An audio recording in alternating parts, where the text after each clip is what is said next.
नमस्कार दोस्तों, आप देख रहे हैं वीसी स्टोरी टेलर चैनल, जहां हम लेकर आते हैं ऐसी कथाएं जो हमें धर्म, प्रेम और बाल लीला की मधुर दुनिया में ले जाती हैं। अगर ये चैनल आपको अच्छा लगे तो प्लीज लाइक और सब्सक्राइब करें। आज की कथा है बलराम की बाल लीला, दूध और माखन के खेल की, जो स्नेह, शरारत और दिव्यता से भरी हुई है। गोकुल की पावन भूमि पर जब बलराम ने बाल रूप में कदम रखा, तब पूरा व्रज आनंद से झूम उठा। वे केवल शक्ति के प्रतीक ही नहीं थे, बल्कि बाल सुलभ चंचलता और सरल हृदय के भी स्वरूप थे। उनके साथ थे उनके प्रिय छोटे भाई कृष्ण, जिनके साथ उनकी जोड़ी गोकुल में सबसे अधिक प्रसिद्ध थी। प्रातःकाल का समय होता, जब गोकुल की गलियों में गायों की घंटियां बजती और घर घर में दूध दोहा जाता। माताएं मटकों में ताज़ा दूध भरती, दही जमाती और माखन निकालती। वीडियो अच्छी लगे तो प्लीज लाइक और सब्सक्राइब करें। लेकिन जैसे ही माखन मटकों में सचता, वैसे ही बलराम और कृष्ण की आंखों में चमक आ जाती। एक दिन की बात है, माता यशोदा ने बड़े प्रेम से ताज़ा माखन मटकी में रखा और उसे ऊंचे स्थान पर टांग दिया, ताकि बच्चे उसे न पा सकें।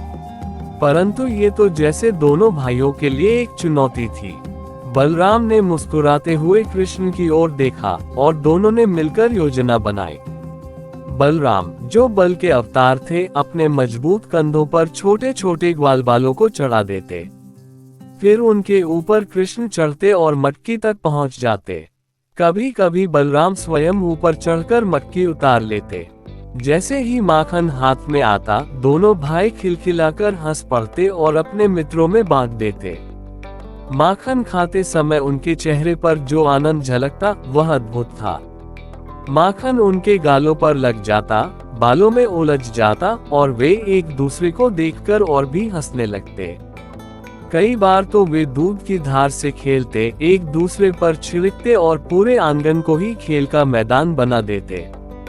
गोकुल की गोपियां जब ये देखती कि उनके घर का माखन फिर गायब हो गया है, तो वे शिकायत लेकर यशोदा मैया के पास पहुंचती। वे कहती, मैया, आपका बलराम और कृष्ण हमारे घर आकर माखन चुरा ले जाते हैं।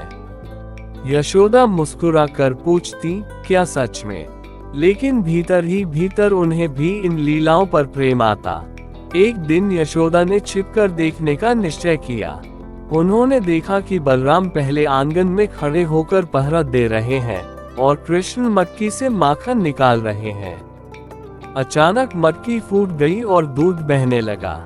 बलराम ने तुरंत अपने हाथों से दूध रोकने की कोशिश की और फिर दोनों भाई उस दूध में खेलते हुए हंसने लगे।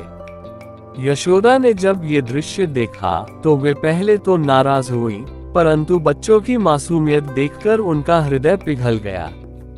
उन्होंने बलराम को गोद में उठाया और कहा, तुम तो बड़े हो, तुम्हें समझाना चाहिए था। बलराम भोलेपन से मुस्कुराए, जैसे कह रहे हो कि यह सब तो प्रेम का खेल है। वीडियो अच्छी लगे तो प्लीज लाइक और कमेंट करें। इन बाल लीलाओं में केवल शरारत नहीं थी, बल्कि एक गहरा संदेश भी छिपा था। दूध और माखन उस समय समृद्धि और शुद्धता के प्रतीक थे। बलराम और कृष्ण का उन्हें बांटना ये दर्शाता था कि सच्चा आनंद बांटने में है। बलराम अपने बल से सबकी रक्षा करते और अपने प्रेम से सबको जोड़ते थे। गोकुल की गलियों में उनकी हंसी आज भी जैसे गूंजती है। उनकी यह लीला हमें सिखाती है कि जीवन में चाहे कितनी भी शक्ति क्यों न हो, उसमें बालपन की सरलता और प्रेम का रस बना रहना चाहिए। दोस्तों, यही थी बलराम की दूध और माखन की मधुर बाल लीला। अगर आपको ये कथा पसंद आए हो, तो अपने वीसी स्टोरी टेलर चैनल को प्यार और समर्थन देना न भूलें। ऐसी ही दिव्य और प्रेरणादायक कथाओं के लिए जुड़े रहिए। Thanks for watching.